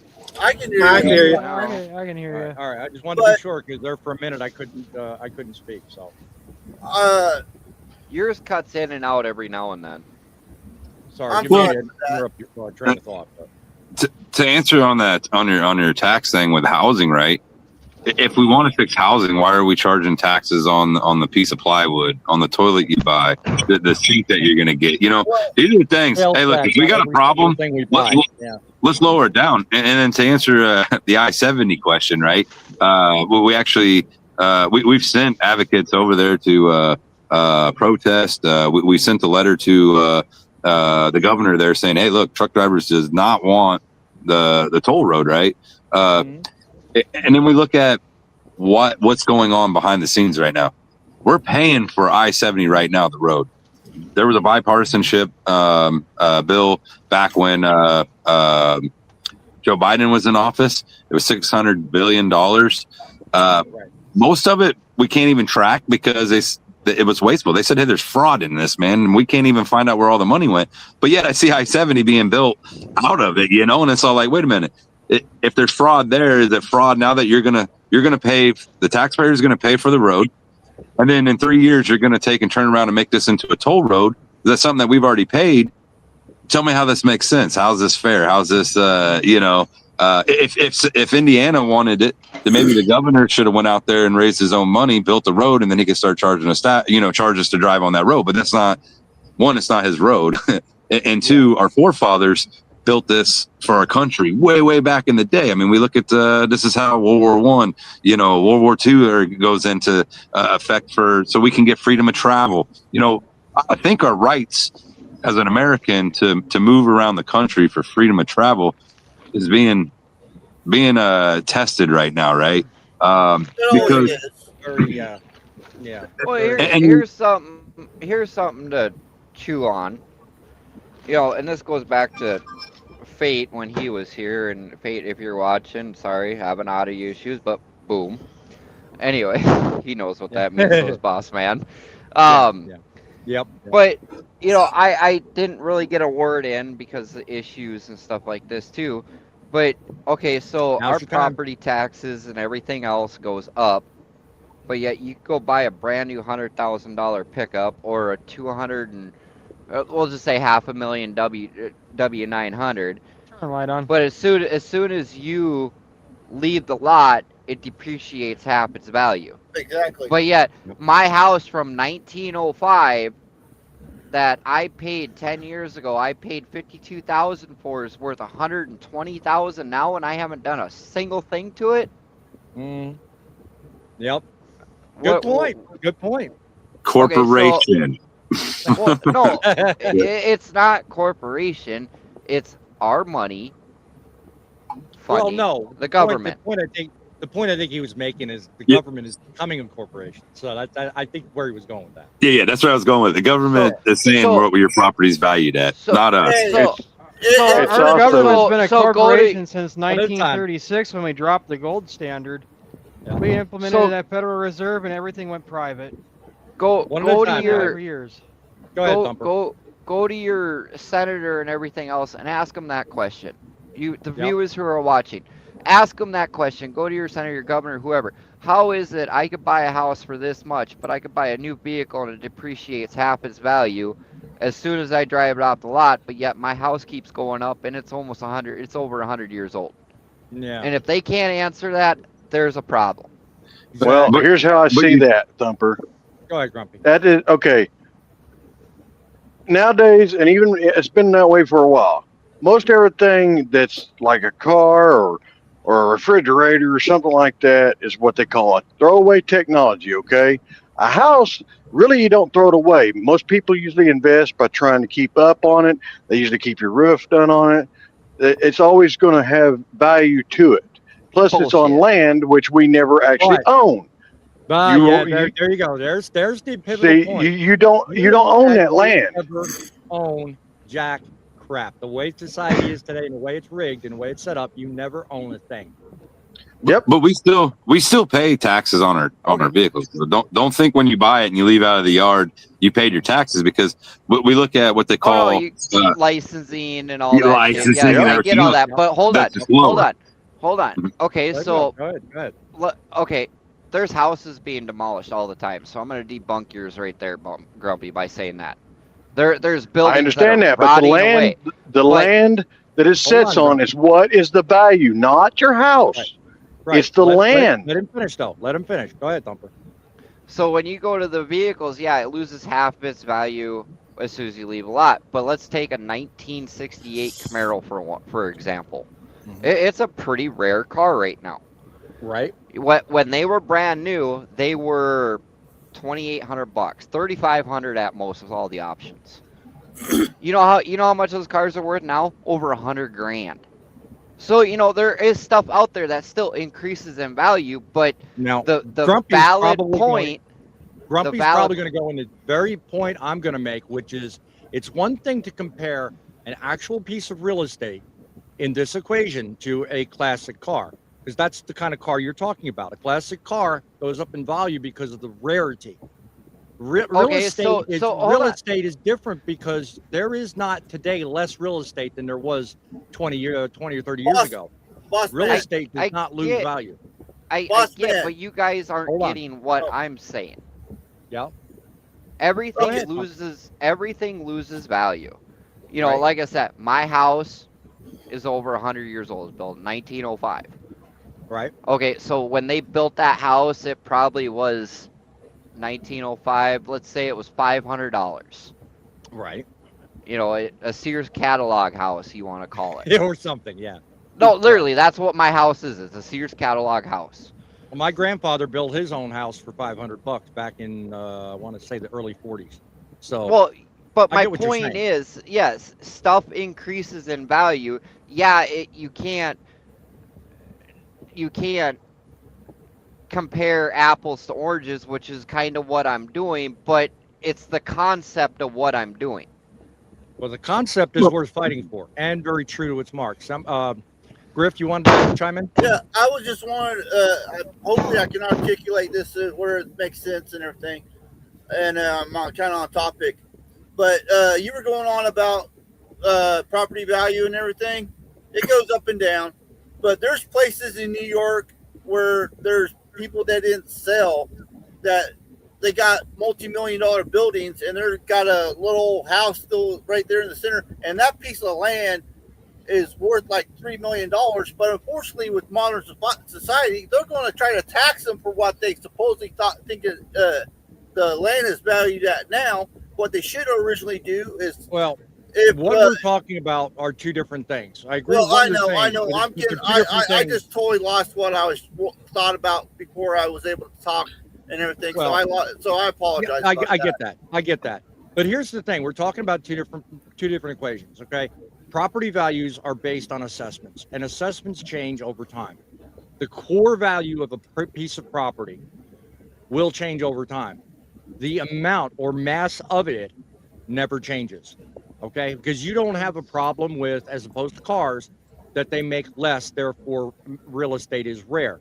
You still have, at least on a large scale, the same amount of real estate today that you had 25 years ago. So it's not a rarity problem. The value proposition is entered in when you have the change in the economy that facilitates the reassessment, which happens every decade. That's the problem. And who it's based on and what it's based on is, in my estimation, a serious falsity.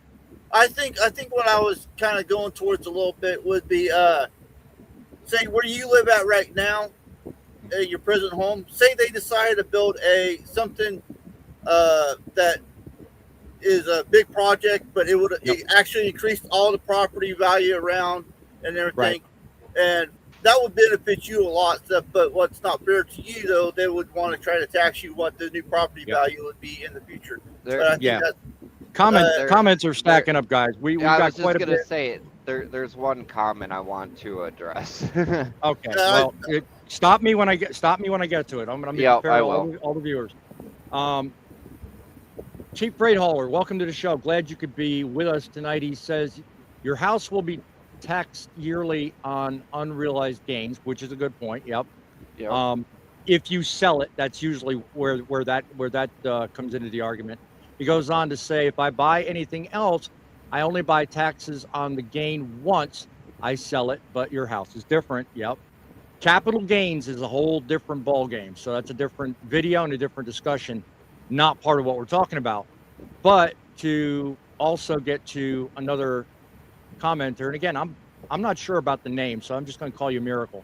A classic car doesn't go up in value because it's rare. It goes up in value based on what a private rich consumer is willing to pay for it. Go ahead, Thumper. Okay, that's the one that I was looking at, and it's it's Psalm's Miracle, like for the Bible.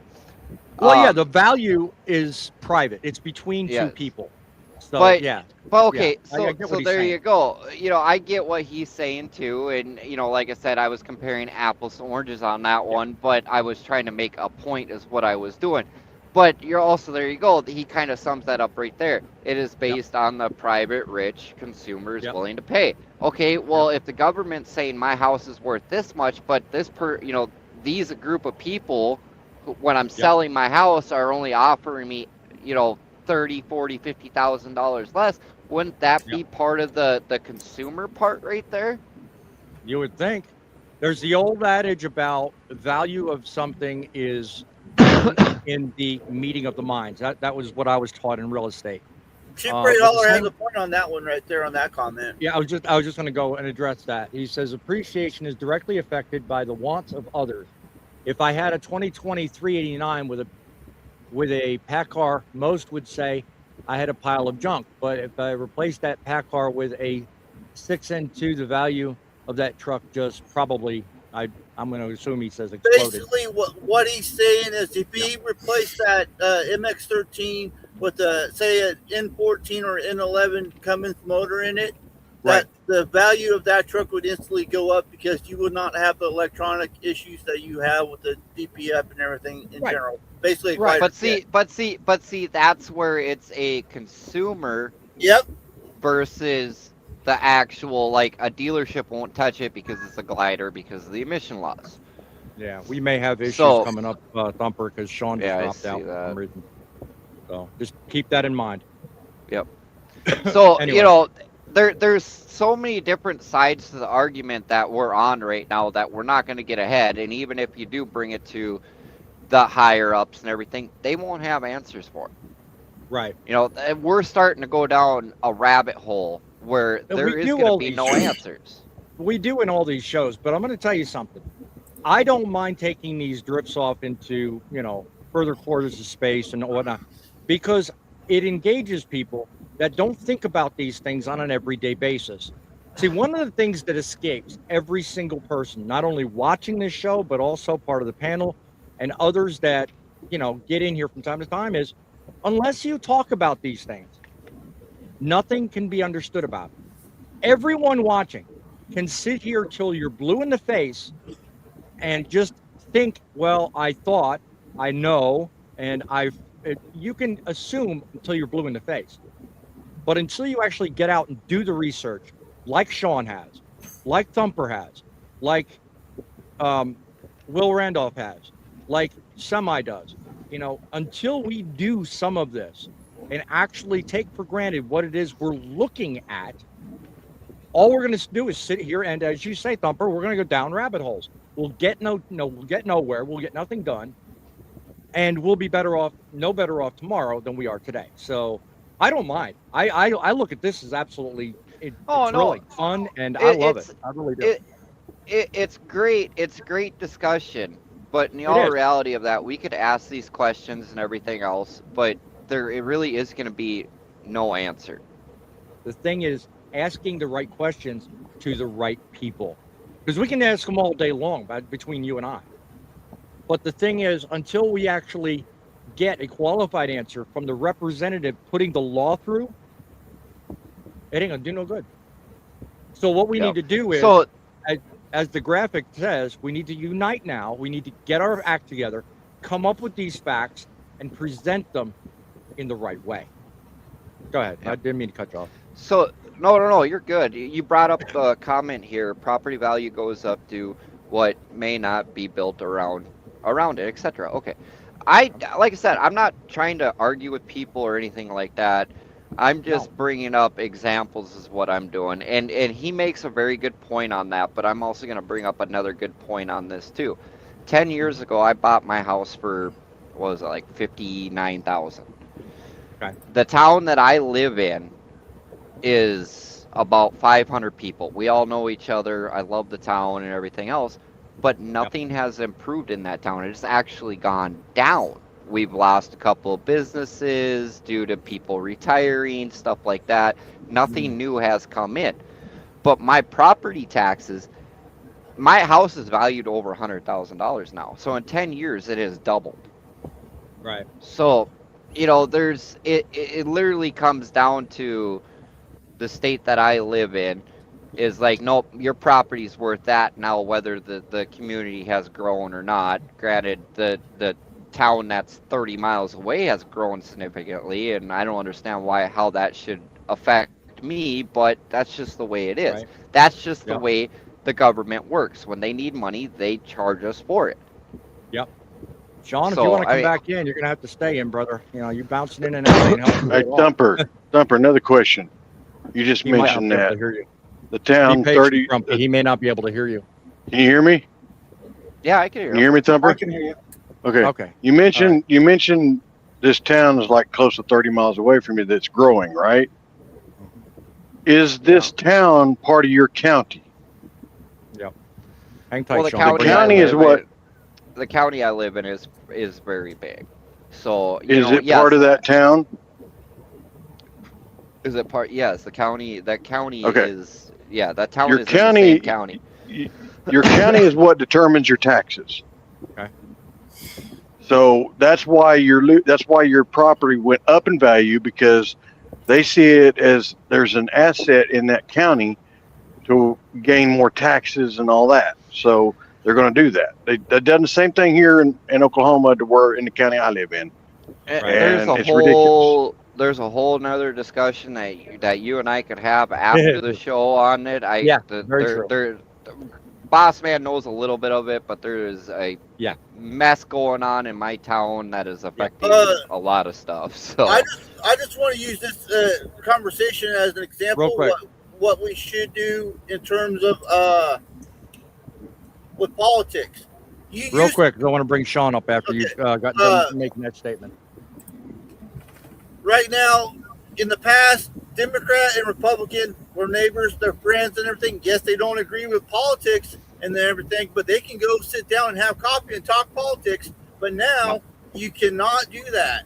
And even on some of our discussion on different items, we were kind of going back and forth. But at least in this format right here, we can sit here and talk about our different experiences, our different opinions, and sometimes somebody may learn something. Like if I ever had an issue, I can call Faye, and even I could probably even call Boss Man and ask him, "Hey, I got this issue," and even Grumpy. Okay, anybody on this panel, I could probably call and ask, "I got this issue," even though we do not see eye to eye politically. But I can ask you a question and stuff on something in general that might benefit me, stuff in terms of knowledge wise, and that's great. You probably answer my question instead of saying, "Oh, F you, I don't agree with you. You're the enemy." So it's blah there. Acknowledging a good point there, Griff. Acknowledging a commenter, Sage Quest, welcome to the show. Glad you could join us. So hey, now I'm glad you chimed in. If you got a feeling one way or the other, let us know. Look, history is filled with moments where ordinary people believed their voice didn't matter. Right up until enough ordinary people decided enough was enough. The members of Congress work for somebody. They don't work for themselves. They work for us. Regulators answer to somebody. They don't answer to one man in an Oval Office. They answer to us. Like Reagan said at the start of this show, we, the people, expect the government to serve us. We demand them accountable. And I think that's a large part of the reason why we've lost our way, why they can sit up there in their cushy little offices and they can dictate terms, write these bills, and expect that we're just going to kowtow to every little thing they put in and every little excuse they make for why we should believe them. So as we wrap tonight's show up, I want you to remember one thing. You guys are the workforce. If you're behind the wheel of an 18-wheel rig, if you're in a brokerage office, if you're in a shipper's office, if you take in freight, if you have anything to do with trucking in any capacity, then this Bill 250 bill is going to affect you. And the more you sit there and act like it's no big deal, like people up higher places paid more are better at the job than you, then when it comes down to it, sometime late November, December, when it gets down to dollars and donuts, you're told to do something you don't agree with. You've got no one to blame but yourself. So we're going to round around the panel and we're going to close up the thoughts today. I want to hear what you think. We'll start with Will. What's your thoughts? You've been listening the whole show. When it comes down to the way the bill is crafted at this moment, having heard both Sam Graves and that representative from Michigan, what do you think? Do you think we need to do more, say more? Do you think if you had one thought in mind about what should not be in the bill, what would that be? What's your thoughts? If I had my way about these bills, would be written in 3-page, summaries, and freaking each one broke down to the appropriate position where everybody can read and understand it. Yep. We'll never see that happen in our lifetime. And if we could all stand up together and throw another tea party, back like they did in Boston, I think that would change a lot of things. But there's so many hands in everything. Everything, I'm waiting for them to tax the air we breathe. I mean, they might as well at this point. There's so many loopholes and everything else that that's not what our founding fathers found this country on. No, very true. Very true. I really wish we could just all get along. Like I said, in today's society, the different. Been listening. Yes, there's a huge difference between people that claim themselves as liberal or Republican. I don't identify as either, and I don't really care to discuss politics. So much with meeting somebody. I want to know somebody for who they are, not just because they voted for somebody. Exactly. And that's a big issue in this country is. We're not going to band together with how they've got everybody freaking running around rampant. I believe that the whole government's got their hands in everybody's pockets. It doesn't matter who it is. Yeah. Everybody that's on the panel. Everybody that's on the panel right now, please stay. Don't move. Stay with us through the end of the show as I'm trying to wrap this up. I don't want people losing audio or having any issues. So just be sure and stay where you are. So Will, would it be fair to say that we really need to put less trust in just words and more action behind what's going on? Absolutely, 100%. I mean, you've heard it from, ever since I was a little kid, President Clinton was pretty much the pinnacle. I mean, I was born right at the end of the Reagan era. Yep. There's a promise of this and promise that I'm going to do this, I'm going to do that. It's about getting the vote, and that's all that matters, Yep. Getting the donations that they need or whatever to move forward. Then they get, people that support them behind the background. It's just like recently I've been watching them, saying that, people in Congress and stuff can't be sitting there freaking jumping into the stock market, knowing what's going to happen. That's not fair. And, of course, with the leading, bunch of them disagreed with it. And yep. I think that's horseshit. Yep. The leading example is staring us right in the face, Nancy Pelosi. I mean, I hate highlighting that, but that is a whole from Oregon. I'll tell you what, she has been like a pinnacle. Like my family has talked nothing bad about her ever since I was a little kid, just because of that crap. Yep. We're gonna move on to others' opinions. Again, hang tight, because we're gonna have an after show discussion. Grumpy, what say you when it comes to passing this bill and getting things in that make sense for trucking? What's your last thoughts? Well, my thought on it is a humongous pile of paperwork that pretty much only attorneys would understand. And that's exactly how I look at it. Yep. And it shouldn't be that way. It really shouldn't, but they do it every time. Every time they make up a new bill, they've got to make a stack of paper the size of a Christian Bible, you know? And it's ridiculous. It is, and then for people like you and I, we look at it and we're like, what is this crap? You know, and you almost have to be a scientist to distinguish it, you know? You do. And it's like I was saying earlier, it should be set up to where each individual thing should be processed. There shouldn't be a humongous stack where they can hide stuff. That's one of the reasons why they do that. So they can hide stuff in there because nobody's going to notice, but they know it's there. Yep. And they do it even with local bills around counties, in your states. Yep. It's been slipped on us here in our own hometown several times whenever they were rebuilding school stuff. It was hidden in there. They'd always put stuff on our football field instead of fixing the junior high, you know. So that's what I say. When it comes to government stuff, I just don't trust them. Yeah. Period. I think you're one of many opinions in that. Semi, I'm going to throw a different softball at you here. When it comes to congressional action, do you think Congress truly understands what life is like for us out here? And what do you think?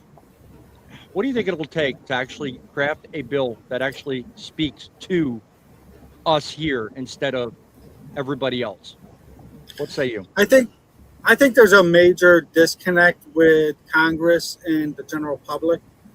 I think Congress listens more to lobbyists than they do us. And I think one of the biggest things that needs to happen to fix Congress is we need to do away with the 11th Amendment. I think that is the biggest issue we have with government right now. Right. Okay, I mean that's a fair statement. I think that's a pretty good place to go with that. So Griff, Yes, sir. Don't talk too long. Give me the same question to you. Well, it would be if whatever they get into it, if it is going to be beneficial for the American people, it'd be nice that it would actually be implemented in the time frame that they intended it to, not 20 or 30 years down the road, or when my kids are 75 with their grandkids. Yeah. Kids. Yep. That's the issue with whatever they put in now. So they'll wait 20 or 30 years either to implement it. Oh, we forgot we had that in there. Oh, it's all part of the law. But right. Yeah. Okay. All right.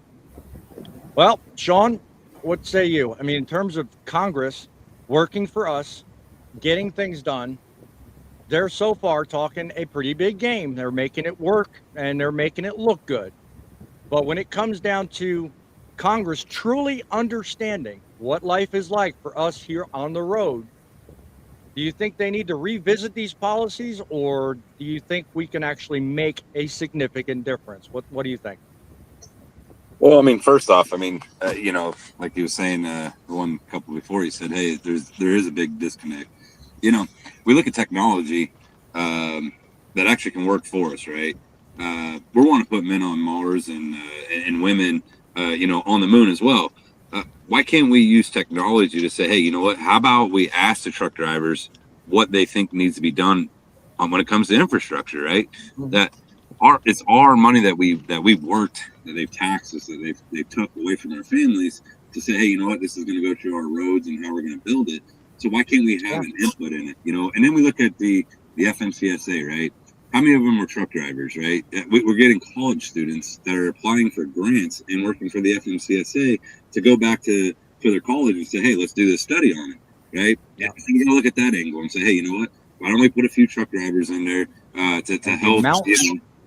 And the amount of people that don't actually do the work, calling the shots. Good point, Sean. Good point indeed. Absolutely. And then we look at congressmen, right? So then we got corporations going to congressmen and saying, hey, you know what? We want this to change so we can fill our pockets deeper, right? But we're going to put safety and everything else that we have these other regulations that are supposed to be watching over it. and they're turning their eye because they went to the right power and say, here's a few bucks, or here's $100,000 to make this happen. I don't care what the FMCSA says with a college student. I don't care what the federal highway says that these rules are here, these laws. Make that all go away. Make that pass. I don't care what the states have already written and with it autonomous. If we look at all 48 states, right, most of these states already have autonomous regulations on there, right? So they're asking to say, hey, take this away from the states, put it back in the federal, and you guys regulate us. But yet, we don't want you regulating us either. We want to regulate ourselves. We want to be able to control. Well, let me tell you guys something here. We're all truck drivers on this panel. Why can't we do that? Why can't we say, hey, we feel like we want to drive to where we are? Why we got logbooks? If you're going to give a big tech company that freedom when I get into an accident, I don't need to document it with them, right? That's another thing that they're doing. That may set us up for a future show, but I want to interject because you just mentioned logbooks, and I'm going to move on to our last guest and wrap up after this. So one of the things I saw today, and I haven't validated it, but it's being discussed, and that's the idea of actually resetting all these rules around hours of service. There's an independent source that I'm not going to name right now was talking to somebody that's actually discussing the idea of introducing a 14-hour standard, straight out, no restrictions, no problems. What are your thoughts there? Well, here's the thing. When we hide behind safety, or when the people that are making the rules for us hide behind the thing called safety, is it really safety, right? We should be having our studies should come from truck drivers, right? The people that are in the industry that's actually doing the work. Let's pull the data off from them, not from a college kid that's on a racetrack and he's running it around or doing a sleep study. I mean, there's a lot of things that we don't know. Like we're looking at the exhaust for carbon monoxide poison, right? Are we misdiagnosing people with sleep apnea because of carbon monoxide poison? When OSHA that sets rules for other agencies, for the housing and people that build on stuff. When they say, hey, look, you can't be in an environment with 52 parts per million of carbon monoxide and you got to take a 10-hour break off of it, what are we doing to truck drivers, right? If they have it in there. Nobody's experienced that. We don't check the older trucks, right? We check these students check a brand new truck that just come driving right out the lot. And they say, hey, let's put this testing in there. Let's get one that's at 100,000 miles. Let's do one at 300,000. Let's do one at 750 because those are the trucks that run. Just like the myriad of other laws and rules that have come before today that they need to do exactly that on. They think of themselves and the rule, how it goes moving forward, but they don't think of the retroactive effects. And that is where we're gonna close off tonight's discussion. Believe you me, these issues will be discussed at greater length in upcoming shows. But I want you guys to think of this. When it comes to our future and the effect that what these people in Congress are doing, whether you agree with every part of the Build 250 Act or not, is not the point. The point is that these decisions are being made today. They're going to affect every one of us, whether you like it or not. So if we don't sit here and understand what's being proposed, we can't have an informed opinion and an educated discussion, then we have no business later on down the road complaining about what happens to our industry. So it's in everyone's best interest to be part of a forward-moving problem-solving effort. And that's, let's have our voices be heard. Let's get our best interests in front of us, and let's everyone know, hey, we're not going to just sit back and let everyone else tell us what's going on. So what say you, Thumper? One more thing, Thumper, before he hits in, then I'll quit because it's very important. If we look at Sam Graves, right, we got to look at that conflict of interest, because Sam Graves, if you know where he's came down in his history of what board members he's been on before where he is at now, I think we have a conflict of interest there, right? ATA is all I'm going to say if anybody wants to do the research.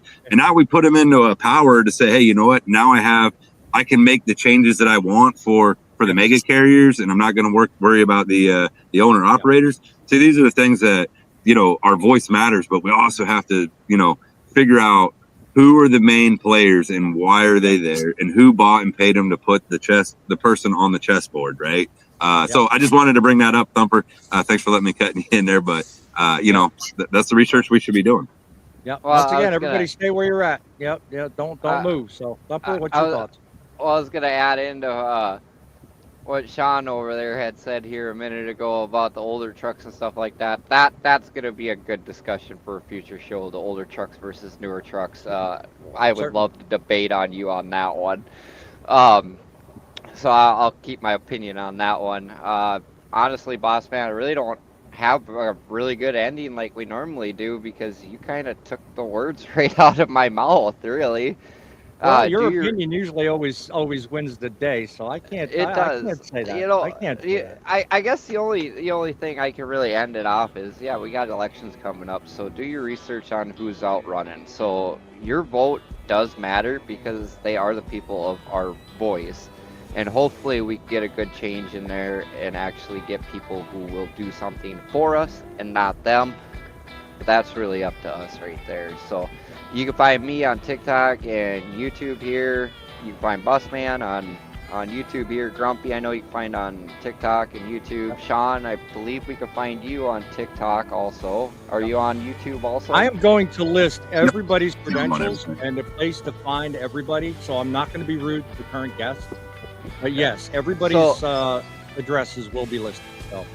So I mean, if you viewers are interested in talking to one of us about that, feel free to reach out. We will take time out of our day to talk to you and try to figure out a solution. And on that note, hey, what do I always say? 250 years. Come on, let's keep it going for another 250, but let's make it a better 250 years. God bless EMT, firefighters, military personnel, truck drivers. I mean, hey, they all don't get the love like they're supposed to. So if you are a normal viewer, thank a truck driver, thank EMT, firefighter, military personnel. And you know, just like how we always end it, we don't do it just for us and our families. We do it for you guys. We do indeed. That's the biggest thing we need to take away from this show and every show that we do in the future. We're going to be building up to the 250 Act as time moves on. That's why Trucking City exists. We exist to ask the questions that deserve the answers, separate facts from fiction, and give you guys a place where your voice matters. So whether you're talking about today, tomorrow, the inside or the outside, realize your voice does matter. Don't just sit back and assume the worst. Sit back, assuming you know just enough to be dangerous. Because the future of trucking shouldn't be decided without people who move America. Till next time, it's the truck that makes the delivery, but it's you that makes the difference. Till then, keep the faith and keep it rolling.